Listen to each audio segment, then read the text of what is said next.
You've got Dingle Fáilte Cúilín Media. Welcome back, everyone, to episode 27 on Cúilín Media. And we have another full house, boys. We love to see it. Seamus Brady here, joined by Liam White, Matthew Hurley, and Aaron Prendergast to run through another action-packed weekend. Now, the games were less in terms of quantity, but in terms of quality and of impact, they were right up there, lads, weren't they? I mean, talk to me, Matthew. I'll go to you first. Obviously, you were at the game today. Just how was the atmosphere, and then what did you make of the weekend's action? Yeah, it was, I suppose, a game that you would have been disappointed as coming out, firstly, as a Barras fan, and secondly, obviously, as a Cork football fan as well. It just was gut-wrenching, to be honest.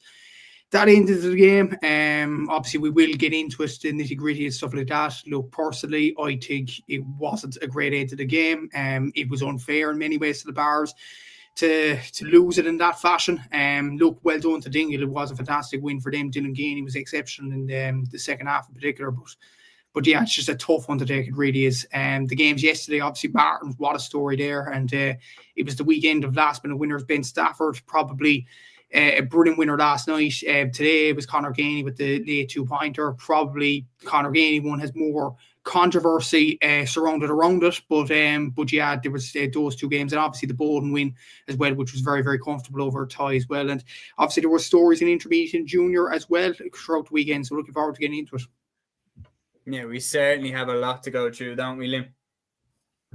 Yeah, no, and it was a great weekend. I suppose from a Leinster perspective, I think it's a good thing we got a good Leinster Hurling Final, because the Leinster Football Final, especially in the second half, you can see the difference in class between Ballyboden and the tie, which I suppose some of us were probably worried about to a degree, especially with it being in Croke Park. But take nothing away from Ballyboden, it was a professional performance, and they got the job done.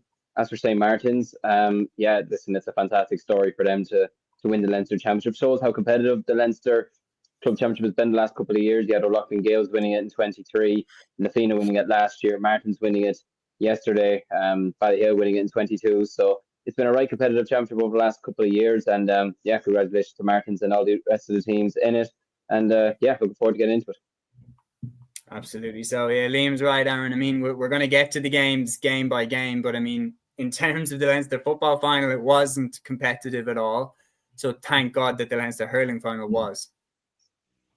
Yeah, absolutely. Thank God, like we got some game, something to speak about and something to discuss in more detail, because yeah, the Leinster Football Final was very disappointing. Look, I think most people expected Ballyboden to win the game, but like, given how good a tie had looked throughout Leinster, and given how dominant they looked in some of their games, and obviously the big win versus Naas, you were hoping for a closer game, but it wasn't the case at all. Like, there was a 20-minute period where Ballyboden outscored a tie like 1-9 to a point, and it was just complete, absolute domination from start to finish, really, and very disappointing. But look, thankfully, we did get a great Leinster Hurling Final between St. Martin's and Ballyhale, and thankfully for the spectators in Croke Park, they were still, you know, at least served up something enjoyable, because yeah, like watching the first game, you know, it was kind of hard to even tell if there was actually anyone there watching the match, because you know, it was just such a damp squid,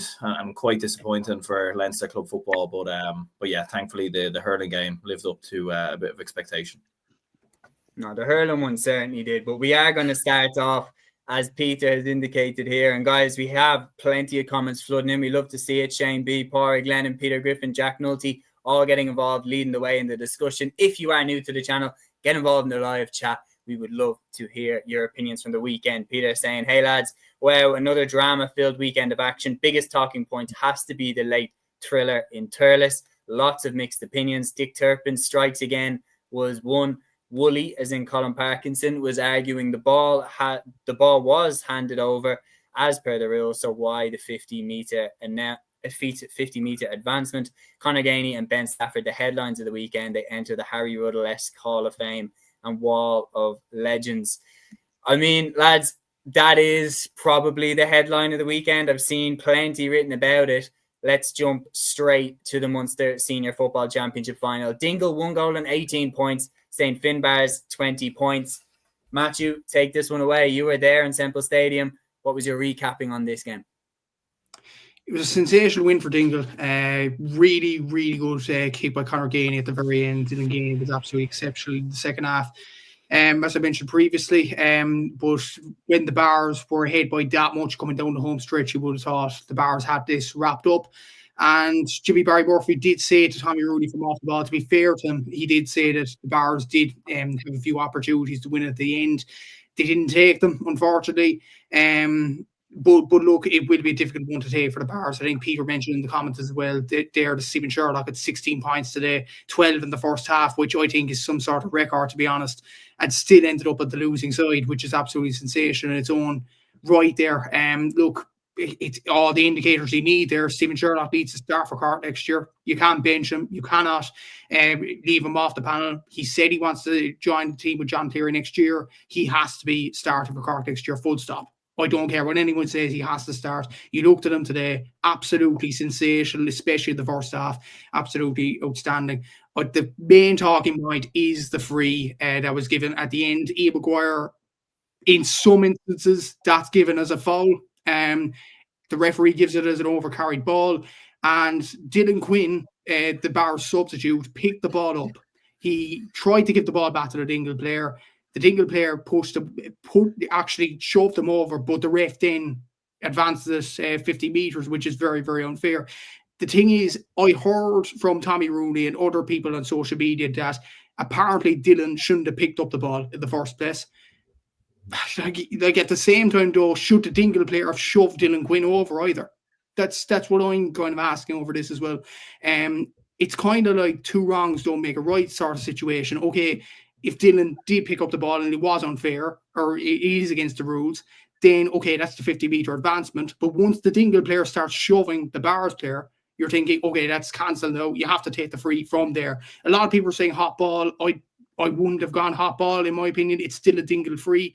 But yeah, it's a very, very hard one to take. And just the rule in general as well, I just think it is, and I think it's come to a head this weekend. It is such a harsh rule to bring the ball up 50 metres and then for a 2-pointed kick to win it at the very end of it. It's so harsh on St. Finbar. Look, I think if it was a one-point kick to make it extra time, I don't think any Bars fans or any Cork football fans would have been angry in terms of going to extra time. That's fair enough. The Bars had a lot of opportunities to win the game. That's fair enough. But to have Conor Gainey have a 2-pointed opportunity at the very end of the game when there's no time left for Darren Newman to take the next kick out, I think it is so unfair on St. Finbar's players. It will hurt them for a long, long time because obviously it's very difficult coming out of the Cork Championship and things like that as well. I have to give credit to the Bars players and I have to give credit to Jimmy Barry Murphy, obviously, in the post-match interview, because we seen a few years ago with Montbelly, Mylock and Galway, the amount of vitriol they gave to the referee after a game against, I think it was Padraig Pearson from Roscommon. That was a horrendous end to the game. But to be fair to the Bars players, they were absolutely devastated, but at the same time, they were saying that's sport, you know. Look, Dingle, I wouldn't begrudge them. It's a fantastic win for them. It's their first ever Munster Championship.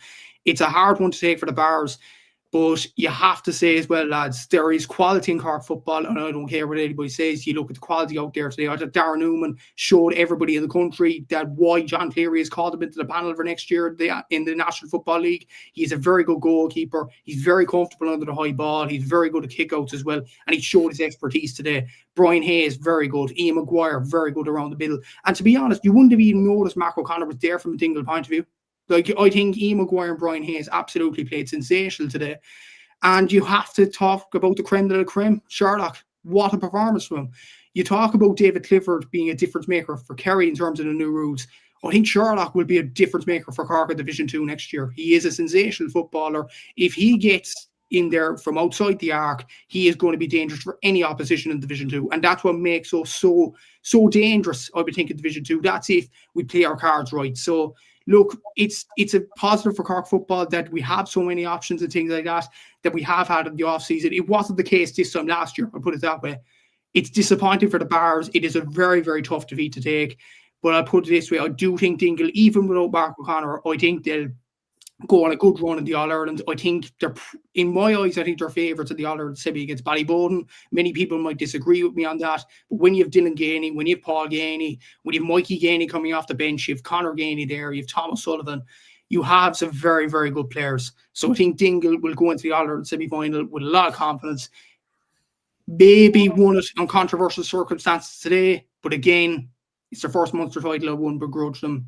It's a very good year for them, and fair play to them for winning today. You've summed it up really, really well there. There will be plenty of comments coming in about it. Peter saying treble of Munster titles back in the kingdom with Gaeltacht, and Ballymacalligat joining Dangan y Hughes. Pádraig Lennon says, feel for Sherlock, what a performance, and surely that's the best provincial final in years of any province. Jack Nulty says, Dylan Gainey was immense second half, harsh decision, 50 metre, we'll have to look at that rule. That said, it was still some kick to win. Peter says, really feel for Sherlock, 16 points and not being on the winning team. I mean, he must be sitting at home especially thinking, how on God's name am I not a Munster champion right now? You summed it up really well there with that decision. My initial reaction to that decision was very, very harsh. To win a Munster title, that is so harsh. Maybe technically the decision is correct, but it's like one of those, if a ref calls someone on 5 steps, it's like, okay, maybe by the letter of the law, it might be correct. But my God, that's harsh to win a Munster title. And I don't think any of the Dingle players even were looking to the ref being like 50 metres, 50 metres. I think they just wanted to get the ball back and run the attack. 50 metres to bring it up that much for a 2-pointed kick. It really, really has split opinion. Aaron, what's your take on it? Yeah, I think the problem really is the rule. To be honest with you, I think since introducing the new rules, we've been very quick to use the 2-pointer when we can. If there's an infringement, if there's too many players left back, then we'll bring the ball forward and allow a 2-pointer. We'll do the same for the send. We'll do the same for someone stopping a potential attack and everything else. Look, I get the free. I think, I think for me, it definitely was a free. I think the Bars player shouldn't have picked the ball up as well. I think too often in Gaelic football, we do see teams trying to slow other teams down and trying to stop attacks and everything else. And look, I think to be fair, the Dingle player does push into him as well. I think that is worth mentioning. But I think, as soon as the Bars player picks the ball up, it's, I think the referee's always going to have a decision to make. But to bring the ball forward 50 meters for a 2-pointer, that does seem very harsh. I think that's where most people would have the issue. I think if it's just for a 1-pointer, fair enough. But does the error outweigh the consequence of conceding 2 points? Because do you know what I mean? I don't really think it does, to be fair. So I think that's quite harsh from a Bar's perspective. And look, fair play to Gainey for putting the ball over the bar as well. I was kind of nearly looking at it and thinking, oh, this is a bit, can he work it short maybe and then just take the 1 point? Because he's taking a big risk, if he does kind of get it wrong. But obviously, look, it's the brilliance of the 2-pointer. It's all risk and all reward as well. Do you know what I mean? It could be the hero or the villain there, ends up being the hero. So, I think the main issue is the rule. I think, look, if there is dissent or anything like that in these kind of areas, bring the ball forward for a point. Don't think anyone's disagreeing with that. But I think 2 points does seem very, very harsh. And I remember even with inter-county football as well, when there was an infringement and there wasn't 3 back. I don't know. I thought that was a bit harsh as well, to be bringing forward 2-pointers and stuff like that as well. So I think it definitely is something they do need to look at, I think, going into next year.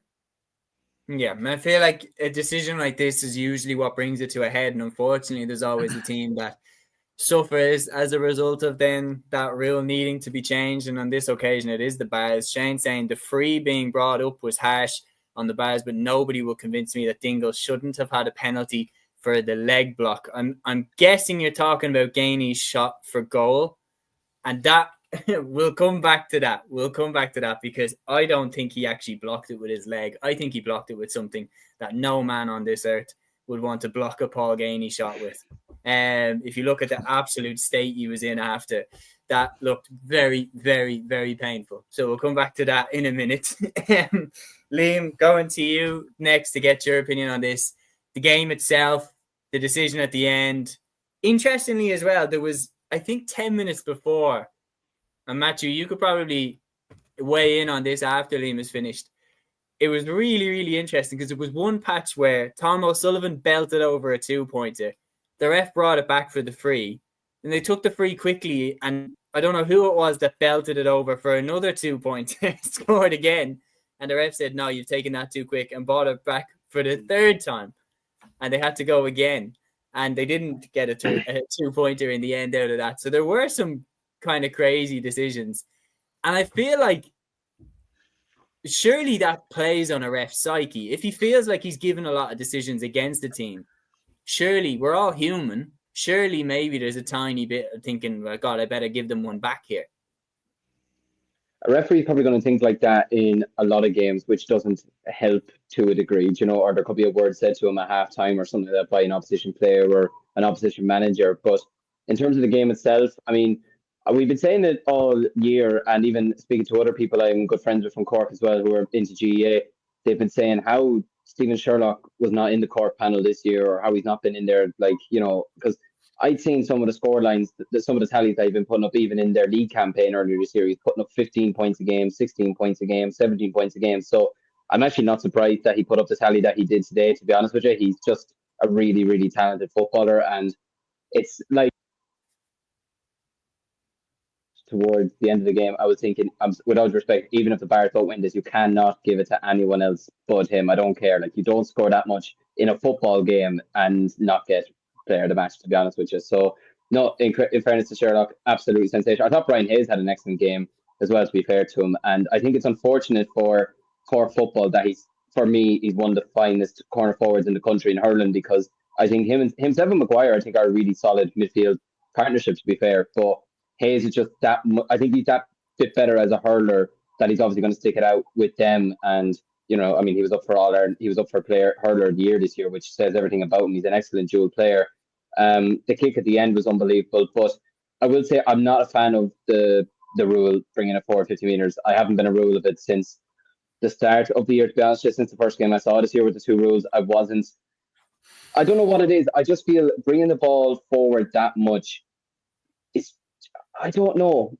Like, bringing it forward at 5-10 yards, sure, but you know, giving the referee lip, or I don't even like handing the ball back, to be honest with you. I think it's a bit, you're trying to be a bit too nice on the pitch. You know, like, I remember, I still go back to the game I saw earlier today between Dublin and Derry in Croke Park, and handed the ball back to, I believe it was to Shane McGuigan, the Dublin cornerbacks handed the ball back to Shane McGuigan nearly up at the Derry goal. And I was just like, how can that be allowed? How can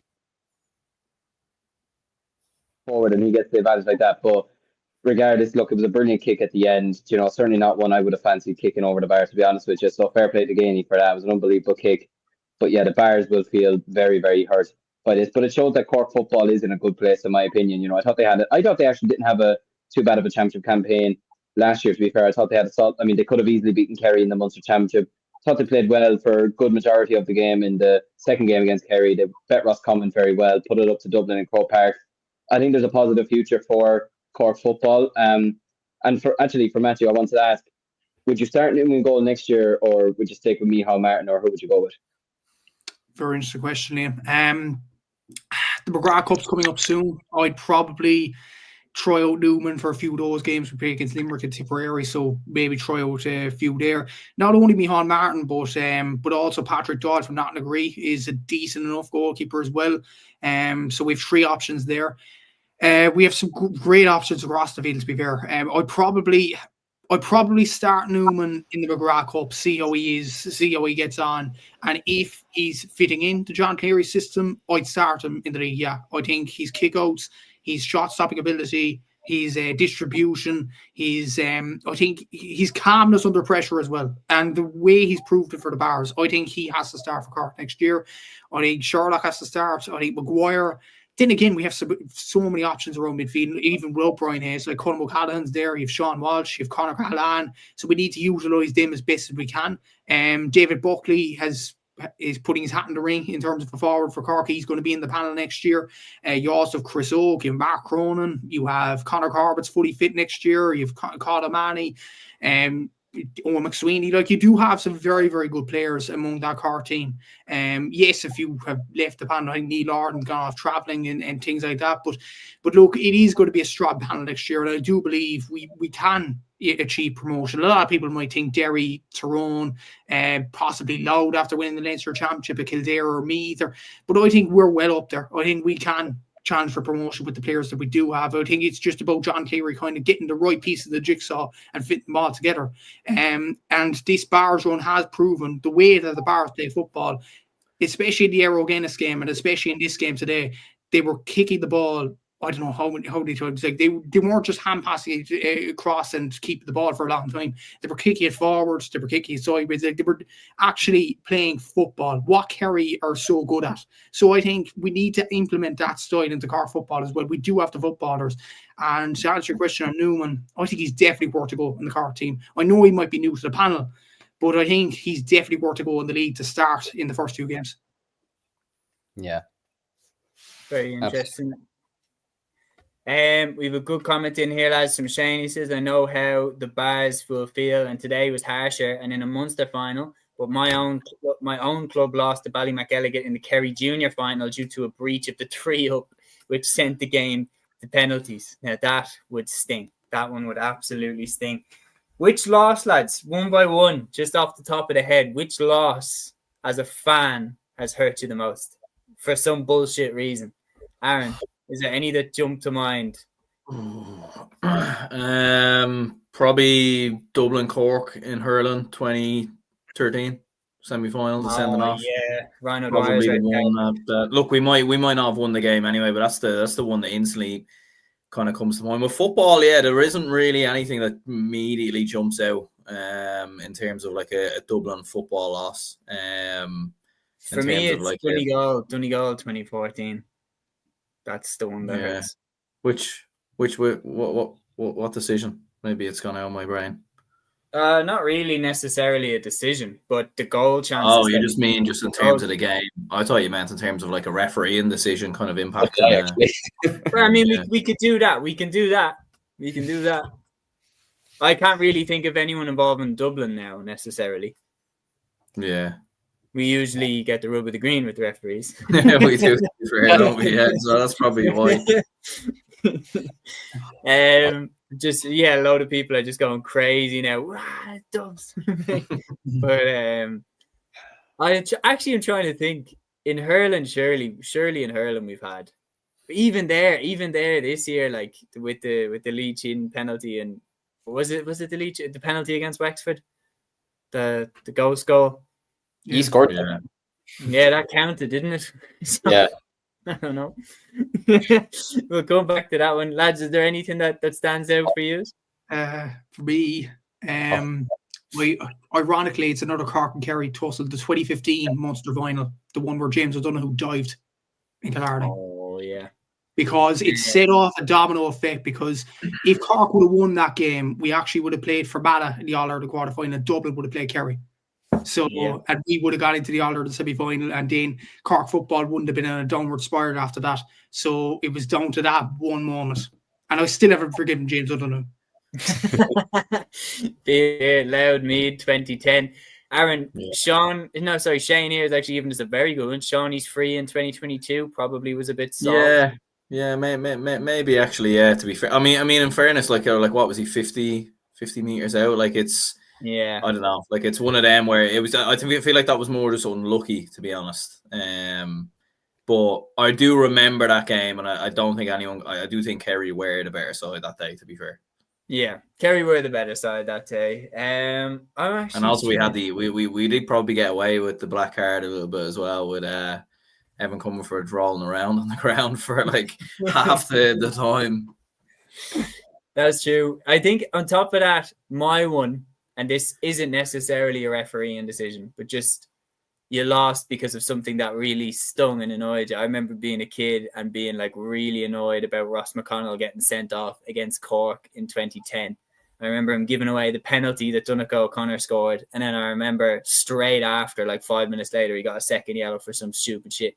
And I remember being like, the first time that a loss had really stung. Like most of the games that I'd gone to, with my family or stuff like that before then. If Dublin lost badly. Like Dublin Kerry 2009, Dublin Tyrone 2008, and then I can't remember going to games before then because I was 6 years old.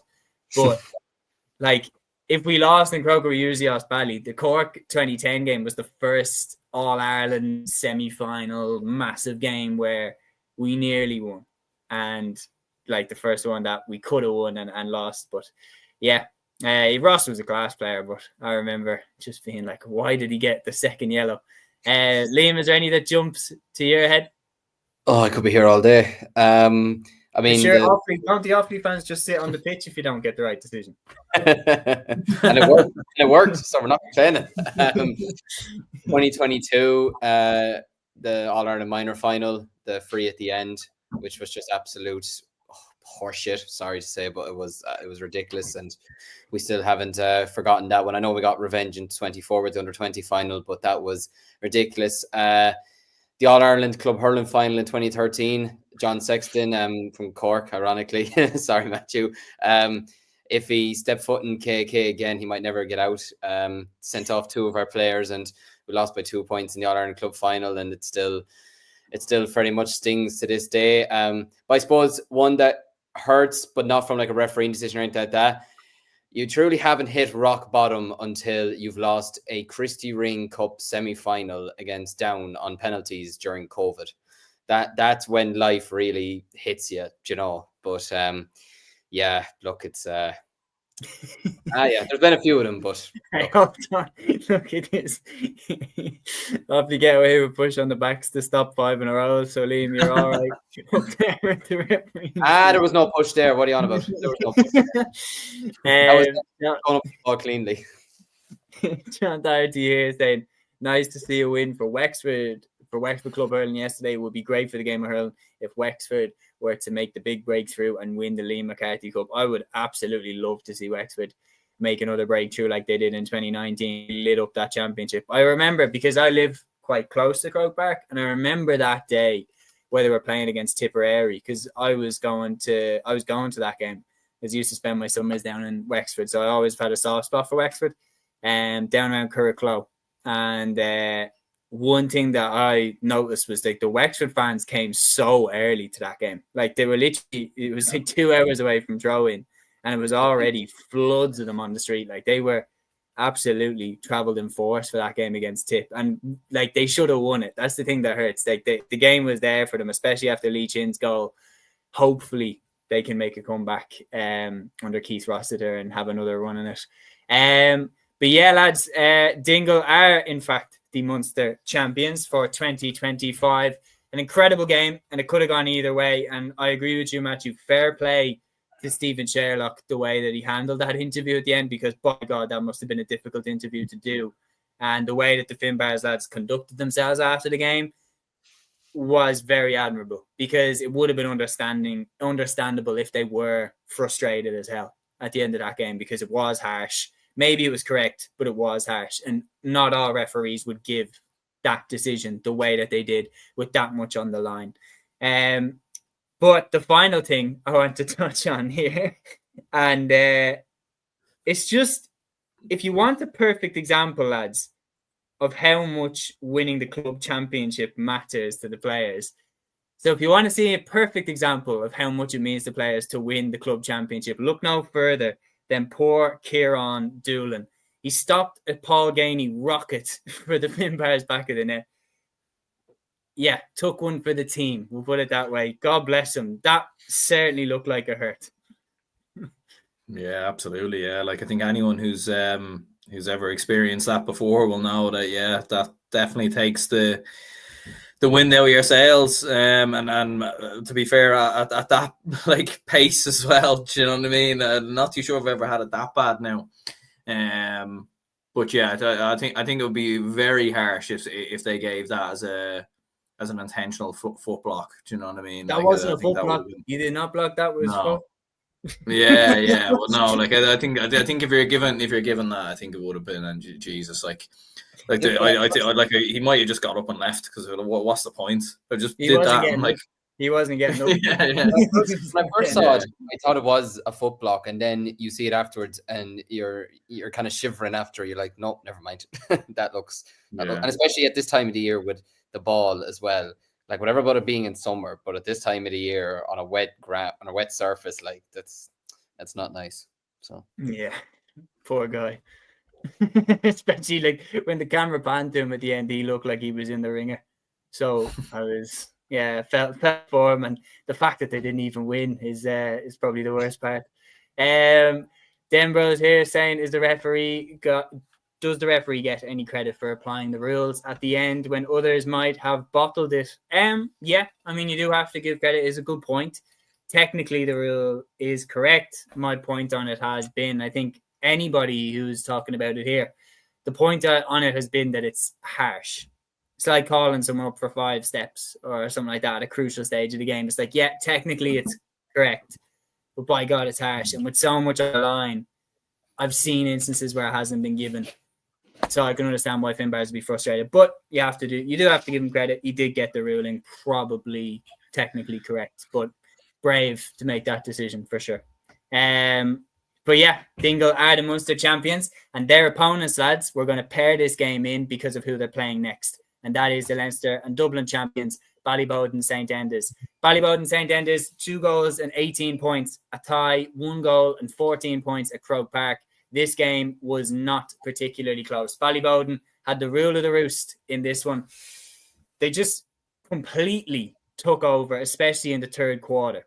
Like in the second quarter of the first half, you were thinking, okay, a tie are doing stuff. They're keeping in here. They're staying in the game. And then just in the third quarter, Aaron, Ballyboden put absolute daylight between the two teams. Yeah, it was incredibly dominant, really. Like the first half was a little bit strange. Like I felt like neither side were really probably at their brilliant best. Felt like Ballyboden had more control of the game. But to be fair to a tie, and in particular Kevin Feely, who kicked some brilliant points, brilliant 2-pointer in the first half as well. But no, it was the second half really where they really kind of kicked on Ballyboden. As I was saying earlier, like there was a 10 to 15 minute period where Ballyboden outscored a tie 1-9 to a point. And it was incredibly dominant. Like they led 2-13 to 8 points going into the final kind of quarter of the game. And look, a tie, managed to kind of bring it back a little bit towards the end of the game to maybe make the game a little bit more respectable, but it was very, very dominant for Ballyboden. And as a whole as well, like when you go through Ballyboden's results in Leinster, like they haven't even gotten out of second gear. Like this has been an absolute stroll, an absolute walk in the park. And it kind of would make you question like the standard of Leinster club football right now, because Ballyboden St. Enda's, like they're not like obviously it's hard to really know how good that they are. Look, they've had an incredible Dublin Club Football Championship, winning the Dublin Club Championship, beating Cúilín, beating Afina, and everything else, and what they've achieved. They've got some extraordinary players, nobody's denying that. But in previous years, like we've saw Cúilín, we've saw Kilmacud Crokes at times, like they've often had little shakes or little scares in Leinster, but Ballyboden St. Enda's haven't had any of that. And look, you have to credit Ballyboden. Do you also look at the level of opposition as well and think, like where has it kind of gone wrong there? But yeah, really, really strong stuff from a Ballyboden perspective. And I think the thing that's most interesting is like, we were mentioning the bars earlier and how strong obviously Stephen Sherlock was, scoring 16 points. But like Ballyboden have got so many areas that they're scoring from. Like you've got Ross McGarry with 5 points, Dara Sweeney with 4, who I think has been probably Ballyboden's best player, I'd argue, actually, in the entirety of the club season. He probably doesn't get the credit he deserves. You have Ryan Basquel still chipping away as well, Patrick Dunleavy as well, Ryan O'Doherty, Keane Darcy, Peter Healy, who I thought was very impressive as well, from a Ballyboden perspective. So, they're not relying on 1 or 2 scores. Like I know that Dingle have got a good spread of scores as well with the Gainies, but Ballyboden have more than enough there to compete with them. But again, it is one of them. Like whose shoes would you rather be in? Would you rather just absolutely walk your way through Leinster, comfortable, not having been tested, not really have learned that, or would you rather be Dingle where you've been up against it, you've been pushed to the pin of your collar, and you've had that euphoria of obviously winning a club championship with the last kick of a ball and, you know, the confidence and everything else. You'd probably rather be Dingle, wouldn't you? So, yeah, it's going to be a very interesting, interesting semi-finals and everything else. But yeah, very, very dominant for Boden. And yeah, disappointing, I think, as a spectacle, because you were expecting a bit more, I think, from a tie in this game, and we didn't really get it. Yeah, I mean, Peter here is agreeing for sure. He says a tie where it falls down. The teams they beat on the way, really poor. Call a spade, really poor standard. Also saying here, Kane Darcy bossed the middle. David Hyland like a ghost, nowhere to be seen. McGarry's ball in for the first goal, unreal. The second goal Boden got was like lads messing around up at the pitch. Comical defending from a tie. Look, there's no doubt about it. The facts are the facts. 10 out of the last 12 Leinster Club Football Championships have been won by Dublin clubs, and no club outside of Dublin has won the Leinster Championship since 2018. And even in the COVID year, I think Ballyboden St, who were the Dublin champions, I would have put a lot of money on them to win the Leinster Championship that year. They looked really, really good. The reality is that Bowden's standard that they had to get to did drop when they got out of Dublin. They didn't have to play to as high a standard to get through Leinster as they did through Dublin. And I do believe it's harsh. I do believe that if you take any of the final four that were in Dublin, Na Fianna, Cúilín, Boden or Crokes, I think all four of them would have won the Leinster Championship the way that it panned out. So it's really harsh, but lads, what can we do here? What can the Leinster Championship do to be more competitive when you've got the Dublin clubs getting players from down the country, players like Kane Darcy and Peter Healy there for Boden, from Antrim and Galway respectively. Crokes have Shane Walsh, Na Fianna have Conor Early. Like, players are coming to these clubs, inter-county players from down the country. They are super clubs now. It's really, really hard to compete with them when they come out of Dublin. Yeah, it really is, to be honest with you. Like, it was actually one of the more disappointing Leinster Club Football Championships I've seen for a while, because in fairness to Cúilín, like, they got good games last year. They got Naas, they got Tullamore, they got RD St. Mary's, who pushed them all the way in the Leinster final last year. But this year, I mean, if I'm being honest, Castletown Lee Meadows was the toughest challenge Ballyboden got, if we're being honest with you, and that was the first day out. Do you know? I mean, like, unfortunately, from an Offaly perspective, Tullamore just never showed up at all and couldn't get close to Ballyboden. And then a tie, like, okay, at half time I know there's 3 points in it, but really the second half, like you said, it was like a stroll in a park for them, to be honest with you. Like, it's disappointing from that perspective, because I feel like there are good clubs all across the Leinster Championship. I don't think there's any bad clubs or any bad winners or anything like that, but it's just the level, like you mentioned there. I think what Aaron is saying is kind of right. You want to win your championship regardless, whether it's easy or hard or whatever, but I think to a degree you work yourself a bit better up. I think from a heart rate perspective, you'd rather you just stroll through it and win it easily, and you can kind of relax, in a final with 20 minutes to go, 10 minutes to go, whatever, knowing that you have it won. But at the same time, I think it benefited Cúilín last year to a degree that they had to, they had a tough challenge away to Naas. They really had to fight hard in the end to get past Tullamore. They had to, St. Mary's RDs never gave up and pushed them back, got the 2 goals and pushed them right till the end. Even Cúilín Strandhill, while it's not the most greatest of spectacles, they still never gave up in that game. Whereas this year, the toughest challenges they've had have been in the Dublin Championship. And even in the Dublin final, I felt they were always that bit better than Na Fianna, even though Na Fianna started off that game strongly. So I don't know if it will benefit them or not. Only time will tell. But I think I would rather be in Dingle's position at the moment, that they've had the tough game against, Finbars, that they've had to go to the very end of it and push themselves right to the end. And, they might get a bit of momentum from that.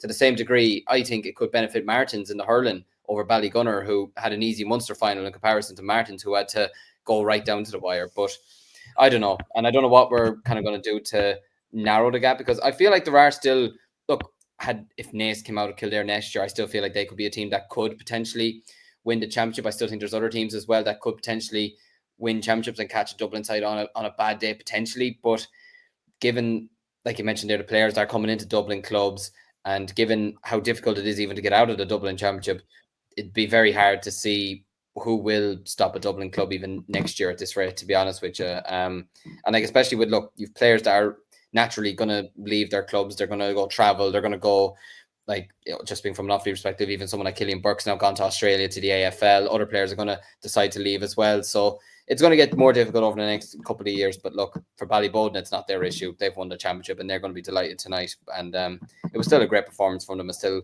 a great victory for them. And I think it'll make for a very interesting semi-final in 2026. Oh, will. And like the reality is, though, like, Bowden's squad depth is ridiculous. For a club side, it's absolutely insane. Like, you're talking about, and I'm not saying that he is as good as, I'm not saying that he's as good as Mark O'Connor, but like James Madden from Ballyboden went over to Australia, played over in Australia in the AFL, and then he comes back to Ballyboden and they don't even start him. Like, he was on the bench. And then Kieran Kennedy as well is an absolutely fantastic halfback, and when he plays, he's kind of key to their system and how they play. Again, he was on the bench. Like, they weren't starting Ryan Beskel during the club championship. They have so much strength and depth. Players like Warren Egan and Robbie McDade, who've been key to them over the last few years, just not playing this year, and they don't seem to notice their absence. The strength and depth that Bowden have is off the charts, but if it's any consolation, Liam, in terms of looking from a Leinster perspective, Aaron, I'm sure you'd agree here, in the Dublin Championship this year, there was two tiers. There was, like, when you look at that Final Four, I was very particular about cutting it off at the Final Four, because apart from the Fina, the way that the other three got to the Final Four, they hammered everyone in their path. Every single other club in their path, they hammered them. There was no competitive game for any of them up until the semi-finals. So in Dublin, Aaron, do you think it's actually getting more? And maybe maybe this is a conversation for a podcast before, but just while we're here, do you think the gap is actually opening up in Dublin? That whole cliche about it being so difficult to win the Dublin Championship. Are we seeing a little bit of a Camogie-esque dynasty with Galway, Cork, Kilkenny? Are we seeing that open up in Dublin now with Bowden, Coola, Crokes? Yeah, it definitely seems that way when you look at recent seasons. And I think you've yourself and Liam have kind of put it well there. Like, when you are able to attract players from other counties, like a Shane Walsh, like a Cian Darcy, like a Keelan Sexton as well. Look, and I know these lads are living in Dublin and everything else because of opportunities and everything else. It's not their fault. It's not their fault they've lived in Dublin and ended up at these clubs and everything else. It's probably just the way the system is. They probably do need to bring something in where maybe you can only have a certain amount of players from other counties, or maybe it needs to be spread out a little bit more to make it more fair. I don't really know what they need to introduce. I think an interesting one though as well with the gap widening. I do think the new rules do play a part as well. Like, I am a big fan of the new rules. There's no question about that, but I think there is a lot more evidence to suggest that the gap is widening probably between the bigger teams and the lesser teams. And I think when you look at the county championship as well, like inter-county football, like we saw how one-sided of an All-Ireland semi-final we got between Donegal and Meath, even the All-Ireland final itself as well. Like, when one team gets to hop on another, it can be over very, very quickly. The gap is very, very strong and very, very wide. And I think we've saw that in the Leinster Championship as well, where with the previous rules and the previous setup, teams like RD and Nace, they could make it more of a dogfight. They could slow the game down. Look, it wouldn't be as pretty to watch, so I certainly don't want to go back to that. I think it's up to the other clubs to kind of play good football and raise the standards and everything else. But I do think with the new rules, that probably is favouring, I think, certain clubs as well in terms of the gap getting bigger. Look, when you have two teams at an even spectrum, like Dingle and Finbars, like, it makes it probably one of the games of the year. Same obviously in Ulster as well. It probably just is one of them things in Leinster that the Dublin clubs are way ahead. I think they do need to look at bringing through players from other counties and everything else, because it is it definitely is unfair on the other clubs. I would agree. I think there's enough clubs in Dublin that when you have players of the caliber of Shane Walsh, if he wants to move to a Dublin club, he shouldn't be able to just move to the best club at the time. And Cian Darcy has moved now to the Dublin Champions and things like that. I think if they were going to move, they should be able to join a club that isn't champions last year. Do you know what I mean? Like, that one was why that one kicked up a lot of fuss. But it's a really, really interesting debate. Yeah, it is very, very interesting. Shane here and Matthew as our designated Munster man. I'm going to give you this one comment in here from Shane. So can I just give huge praise to Ballymacalligot? They broke our hearts, but they experienced real heartbreak. They lost an 18-year-old in a water incident a week before his leaving cert. #live for Luke. And they now are Munster Junior champions and doing it in memory of Luke. I seen that there. They had a victory in the Munster Junior Football Championship final by 3-12 to Buttevant of Cork's 8 points. Matthew, it's a huge day, and you know, there, as Shane's pointed out, a lot of emotion attached to that win as well. There is, yeah. And obviously condolences to the Ballymacalligot club and the loss for Luke there. But yeah, it was a great win for Ballymacalligot. They were comfortable enough against Buttevant. Obviously, the tiering systems of Cork and Kerry clubs, that's a story for another day. It's sort of instances like that. It's some things are bigger than a game of football or a game of hurling. And look, obviously, Ballymacalligot did it for him, did it for Luke, and it was a fantastic win for them. It was a comfortable win in the end as well. And yeah, it was just an emotional day attached to Ballymacalligot throughout the day as well. Like coincidentally, junior champions in football and hurling in Munster had tragedies throughout the whole year. Ballymacalligot obviously with Luke, the Leaving Cert student. Obviously in the hurling side, Kilbrittain from Cork had similar, who had the loss of Oisin Galan, who died of sudden adult death syndrome, SADS, earlier this year. So it's sort of tragedies like that bring a whole kind of community and club together, and you just love clubs like that to do well in the future in terms of trying to give a bit of joy to their community. For Kilbrittain and obviously for Ballymacalligot as well, and any other club that is suffer from loss as well, up and down the country as well. So obviously condolences to everybody involved there with Ballymacalligot, but hopefully Luke will be looking down at that team and looking down at them with pride after their win at the weekend. Yeah, well said, man. Yesterday, Grav and Anam Dealish, rest in peace to the young lad, and deepest condolences to anybody affected by that tragedy. Yeah, lads, I don't know, Aaron, Liam, do you want to have any input on that? Yeah, no, look, I'd very much agree with what Matthew said there. Like, yeah, it's like hugely tragic. So yeah, like my thoughts are obviously passed on to everyone affected. And yeah, like for Ballymacalligot, like a famous win, obviously massive win. Sounded like a crazy game as well, like going to penalties and everything else. So huge drama, and everything else that was with it. But very, very sad. And yeah, like I think when you do hear these tragedies across multiple clubs, counties, and everything else over the last couple of years, it kind of does put a lot of things into perspective, doesn't it? You know, there's a lot of bigger things than football and everything else. So yeah, no, very, very sad to hear that. Yeah, absolutely. No, it's tragedy to hear that, and especially, you know, someone of such a young age as well. It's even worse, to be honest with you. You know, like you've your whole life ahead of you, and then suddenly this happens. So, look, to everyone involved in the club and to families and everything like that, condolences. And Jesus, the dad being a selector, Jesus, that must be even tougher in a way, to be honest with you. But it shows the community is together, and it shows that there's a sense of pride there as well and love for each other, which is a good sign.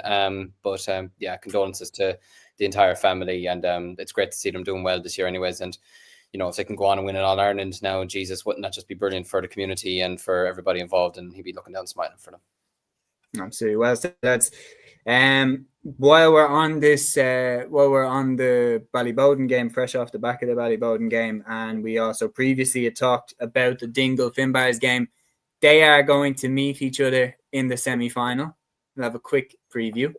Just predictions. No big in-depth dive and everything like that, because there's a lot of if, buts, maybes, and the main one is called Mark O'Connor. Whether he's going to go back to Australia or whether he'll be there for that game, because that matchup between himself and Kane Darcy could be absolutely incredible. But in a word, Matthew, I'll go to you first because I think I know which way you're going. Dingle, yeah. Set it from the very off. Dingle will win it. Liam?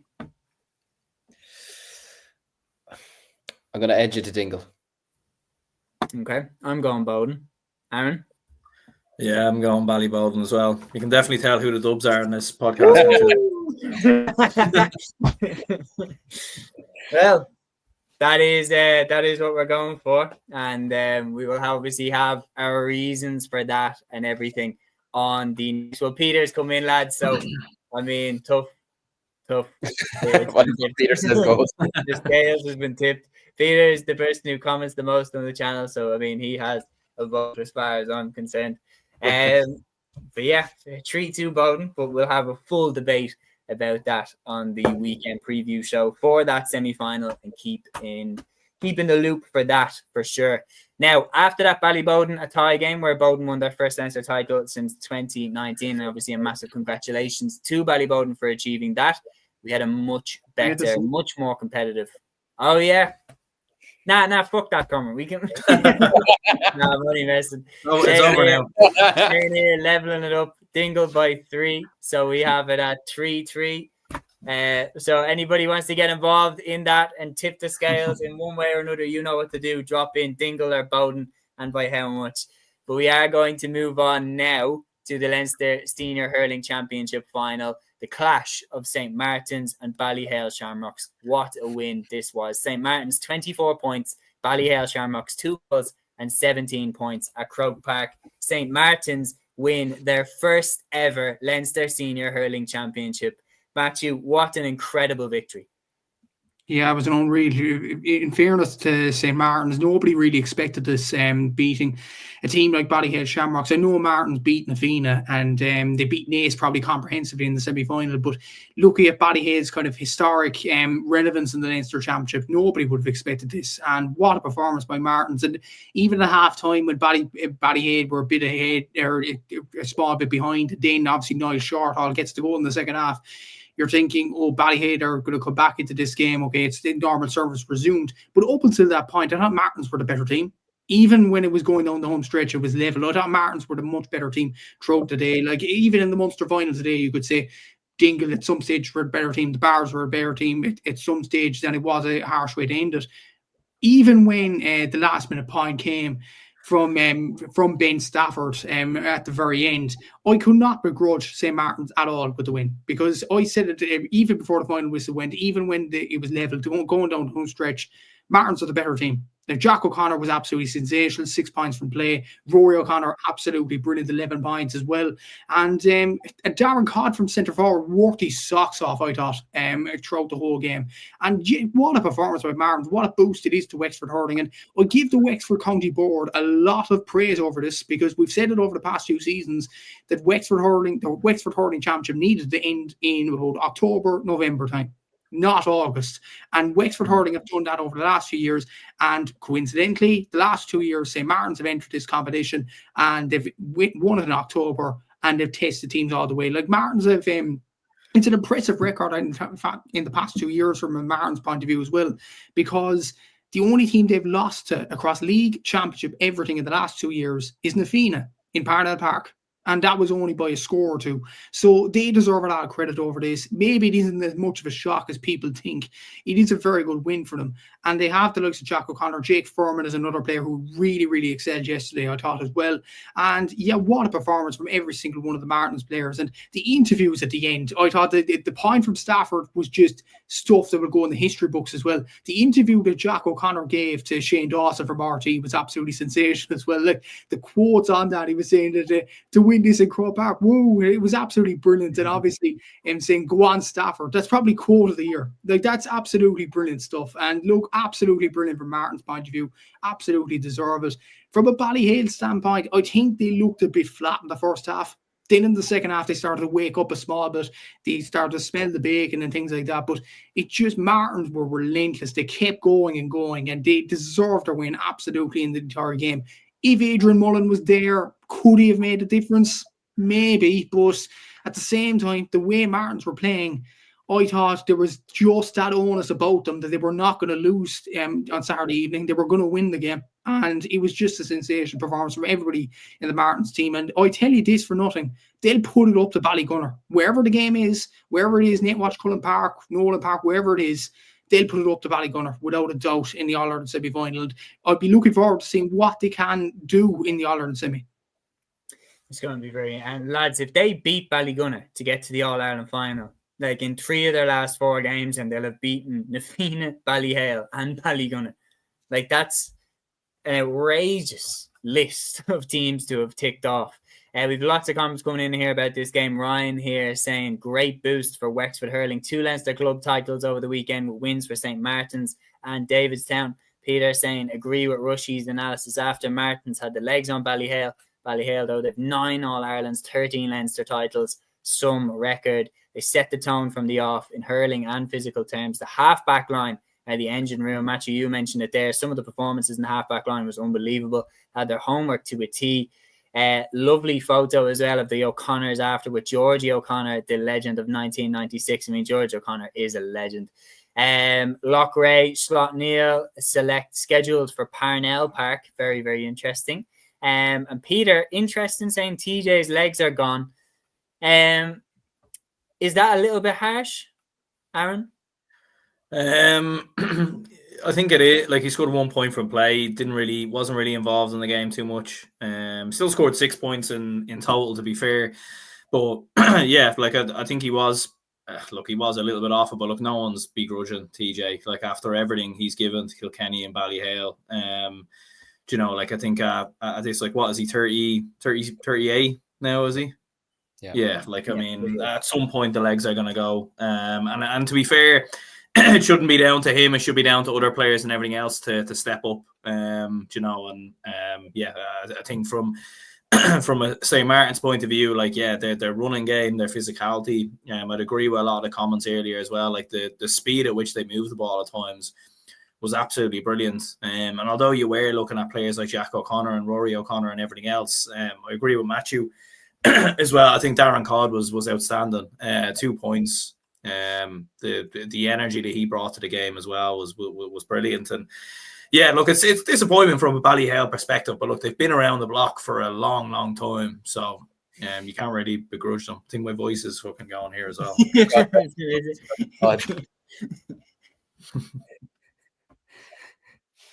Oh, we lost him. No, we're back now. I just need to.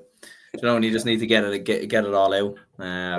But yeah, look, incredible result for Martins. It's going to be interesting to see how they get on against Ballygunner as well. I would say it is the 2 best teams left in the series, but no, I think probably a little bit harsh on saying TJ's legs are gone.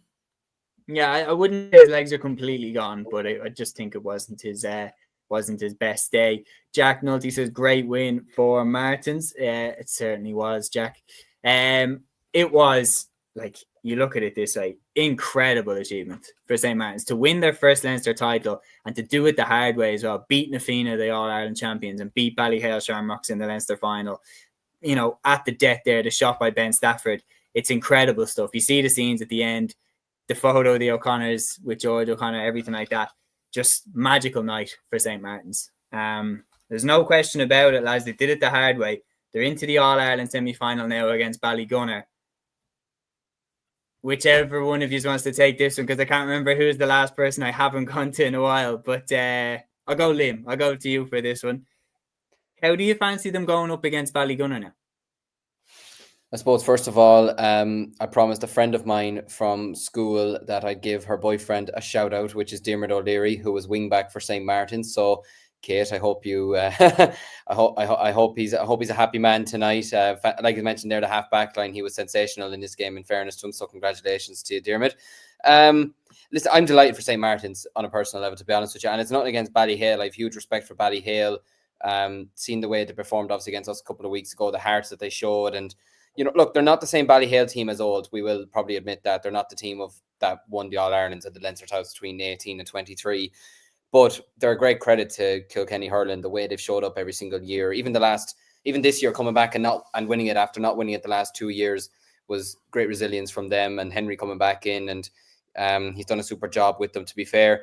Would Adrian Mullen made a difference? Look, I think Adrian Mullen would have probably made a difference. Even seeing it the first day against us, the way he stepped up in the second half alongside Owen Cody, I think he could have had a big second half potentially. But having said that, it's if, buts and maybes, to be honest with you. I wouldn't agree TJ's legs are gone. Haven't seen that man perform against Tipperary in the All-Ireland semi-final earlier this year. I can't say his legs are gone, to be honest. I still think he's a top class hurler for both Kilkenny and for Ballyhale, regardless of age, to be honest with you. But yeah, look, I'm delighted for St. Martin's. It's a fantastic victory for them. Jack O'Connor, that's the best performance he's put in a long time, I think, for both club and county, to be honest. He had a bit of an indifferent season with Wexford, but he really stepped up yesterday. He was absolutely sensational.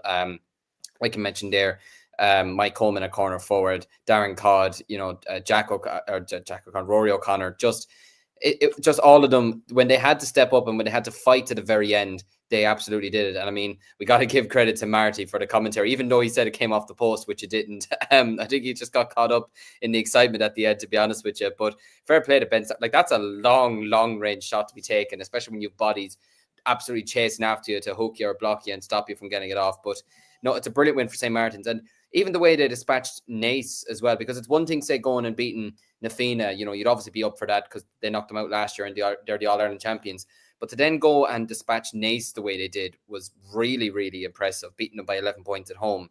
To then go and beat Ballyhale, like, they're a top-class side. And I was impressed with them last year, the first time when I saw them beaten. When I saw them in the Wexford final last year, I thought they were good. And then seeing them the way they bet Naas away from home last year, I was pleasantly like, okay, this is a right good team. And then, like Matthew said, I think it was a 4-point win last year for Nafina, and Martins were winning the game before Nafina got their goal with, I think it was 6-7 minutes to go. So they're a really, really good side, and they could potentially be a team that could really dominate Wexford over the next couple of years, to be honest with you, even though the last two finals have been close encounters, to be fair. But in terms of their game against Ballygunner, listen, do you know what it is? When you win your own provincial championship, for me, I don't see a big difference a lot of time in, say, Leinster and Munster with the clubs, to be honest, even with Ballygunner as dominant as they have been, because to win the Leinster championship is tough, to win the Munster championship is tough. And look, Ballygunner got through it in the way that they did, and Martins have got through it the way they did. Like I said there, Martins will absolutely not fear Ballygunner in the slightest. If they can take down Nafina, if they can take down Ballyhale, if they can beat Naas in the comprehensive fashion that they did, there's absolutely no reason why they can't go. And winning the first provincial championship, I'm telling you something, there's something about winning your first provincial championship that can just kick you on an extra few steps, to be honest with you. It's kind of a big reason why I feel even Dingle could go on and beat Ballyboden. Ballyboden have been here before. They've won the Leinster championship. For Dingle, they're going to be riding the crest of a wave now. We saw it with Cúilín last year winning their first Leinster championship, going on to win the All-Ireland title. We saw it with them in the hurling as well. So I don't know. I'm not going to say they're going to beat Ballygunner here now and like that, because I feel Ballygunner still might have the edge on them. But I wouldn't be sitting here in 2 weeks' time, or next week, or whenever it is, in 2 weeks' time, if St. Martins have beaten Ballygunner, saying it's a shock rank like that, because I think they deserve a huge amount of respect for the way they performed this year, for the way they got the win yesterday in Croke Park. To go up to Croke Park for the first time and to win like that is unbelievable as well. And especially they had a slow start to the game. Richie Reid got the point at the end as well, which could have dampened their spirits. But the way they fought back, the way they got over the line, congratulations to them. And yeah, they're worthy Leinster champions. Can't argue about that. They absolutely did it the hard way. There's no question about it. They went through murderer's row to get to the final, and they have beaten a real, if you're talking about the prestige of winning a Leinster championship, it's like, beating Brazil in a World Cup final. It's like you want to beat Ballyhale in the Leinster final for what they've done in the competition over the last 10 years, especially the players that they produced. You want to beat Ballyhale in the final. Aaron, how do you see them going up now in the future? And what do you make of the game itself, the performance, and then how far do you see them going? In terms of one moment that encapsulated their determination, there was one point that Rory O'Connor got. I know that you will immediately know the one I'm on about. Out on the sideline, catches it over his marker's head, shrugs him off, and just slaps it over the bar from right on the sideline. And it was the type of score I was like, Jesus, what can the defender do there? What more can the defender do? That's world class. Yeah, absolutely. Yeah, no, very much kind of epitomized everything probably about St. Martin's this year. They're whatever about their skill and their quality and everything else, but the energy they brought to games, I think has been one of the most interesting things. And I think, having moved the Wexford Championship a little bit closer to the All-Ireland series, it definitely has benefited them, in that kind of regards, because they are coming into these games fresher. They're bang up for it, and they're winning the kind of loose balls, the dirty balls, and everything else. They were 1-4-2 down. In the opening kind of 10-15 minutes on, Cody obviously gets the goal, and you're thinking, right, Ballyhale are it was kind of a bit of a stop-start team between both sides in the opening 10-15 minutes. St. Martin's probably missed a couple of chances, and I think we're the better side, but Ballyhale punished them. But no, once Martin's kind of settled into the game, and obviously with the point that you mentioned as well, like their confidence kind of just grew the more the game went on, with the likes of Jack O'Connor and Darren Codd as well, Jake Furman. Like, they've got some incredible players. And look, I don't think they'll be, they won't be short of confidence going in against Ballygunner. Having beaten Afina, beaten Ballyhale Shamrocks. Again, St. Martin's probably the underdogs in both of those games. They're probably going to be underdogs going in against Ballygunner as well. And I think that's gonna suit them. And look, with Ballygunner, I think they are on another level, to be honest. Like, I've felt all year, and I remember saying even in the preview show that I do think Ballyhale are a lot more beatable nowadays. I think we've seen that in recent years in the Kilkenny Championship. Whilst there is younger players coming through, there is still a lot of older guard in there. And the more the time goes on, it's only natural that you're going to look a little bit more susceptible to getting beat more often than what would have been the case maybe 6, 7, 8 years ago.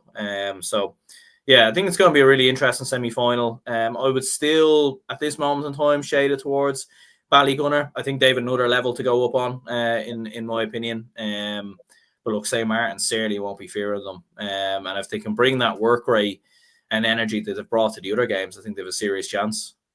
Yeah, no, they're going to be hard to stop now without any question. Just to run through before we wrap up, lads, to give a massive shout to the other results that took place across the weekend in intermediate and junior. Starting with Sunday's games, you had Danesfort beating Ratoath in the Leinster Intermediate Hurling Championship Final, and Richie Hogan, of course, played a big part in that win for Danesfort. They won 2-15 to 12 points. The Ulster Intermediate Football Championship Final was won by Glenullen of Derry. They beat Cúilín of Cavan by 3-15 to 19 points. Our good friend John McMahon at the JMac podcast, he was there, put up an interview with Paddy Bradley. I don't know if you've seen it yet, lads, but it's on his YouTube channel there as well. Big shout out to John. The Leinster Junior Hurling Championship Final then was on today as well. Davidstown of Wexford beating Cúilín of Kildare 3-12 to 11 points, as was mentioned in our comment section a little bit earlier as well. And then on Saturday, we've touched on the other games in the Munster Championship, but just to remind you of the score, Gaeltacht of Kerry beating Ahabulloch of Cork in the intermediate final 2-12 to 1-8. Ballymackelligot of Kerry beating Buttevant of Cork 3-12 to 8 points in the Munster Junior Football Championship Final. And then in the All-Ireland Junior Football Championship quarter final, Clocker Éire Óg of Tyrone beating Tara of London by 2-11 to a goal and 13 points. And all of those results are up on the Instagram pages of at Gaelic Statsman and at Cúilín Media, courtesy of Matthew Hurley. So that is the podcast for this weekend, episode 27 on Cúilín Media, another weekend review show in the books. Thank you so much to the lads for jumping on with me for another episode. Thank you so much to everybody who watched, tuned in at any stage of the podcast and got involved in the discussion as well, especially. We'll be back on Thursday evening at 8 p.m. for another weekend preview show. But until then, Slán agus Tóra. Follow your instinct, baby. Follow your instinct.